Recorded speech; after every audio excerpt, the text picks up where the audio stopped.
Four main types of orders in Forex. There are many kinds of orders that traders can put on the Forex market to take advantage of. 1. Market order. The simplest and most common type of order on the market. Here, when placing the order, the trader buys and sells the currency at the rate prevailing on the market. Because of the enormous size of the market and the high volatility, trends can reverse any moment. So people prefer placing orders at the market price to avoid any adverse trends. 2. Limit order. In this case, the trader determines the price at which the currency may be bought or sold. Suppose a trader purchased GBP at 1.9710 against the USD, then he could position a sell order at 1.9725. When the exchange will execute the order, and he will profit from it. If the target price is not met during the day, the order will be cancelled. 3. Stop loss order.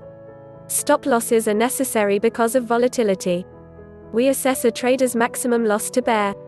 Suppose the trader's risk-taking ability is low in the above instance. Then he may place a stop loss at 1.9705, at which level the exchange will book losses for him. And no fall below 1.9705 will affect him. 4. Entry order. This order is only fulfilled when certain conditions are fulfilled in the market specified in the order. The entry order can be an order of entry limit or even an order of entry stop. A. Limit entry order. The current market price for GBP, USD is 1.9705 to 10 as an example. This means that at these rates the trader can transact.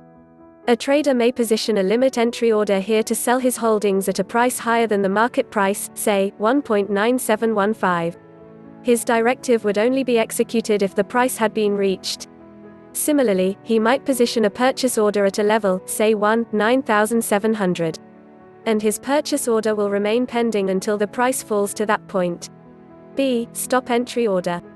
Such an order is generally used if the trader has sufficient grounds to believe that the currency is trading within a fixed range and believes that it is at the edge of a breakout within that range. At a price higher than the market price, he might want to buy or sell at a price lower than the market price. In the same example, the trader may go ahead and buy at 1.9720 or sell at 1.9690. Where he assumes that once these rates are reached, as the case may be, the currency will only go up or fall further. A trader only exercises the stop entry order if a trader has reasonable grounds to believe that the currency rates on the Forex market will move sharply. Keep learning. Keep earning. And I as always say practice. Practice. And practice. Best place to learn about stock market training. Technical analysis training. Price action trade. Fundamental analysis training. Options trading training. Forex trading training. Commodities trading training at NCFM Academy Hyderabad.in. Visit NCFM Academy Hyderabad number 406 Annapurna Block, Aditya Enclave, near Maitravanam, Amirpet, Hyderabad, India. Call +91 7702 486328 landline +9140 48560292.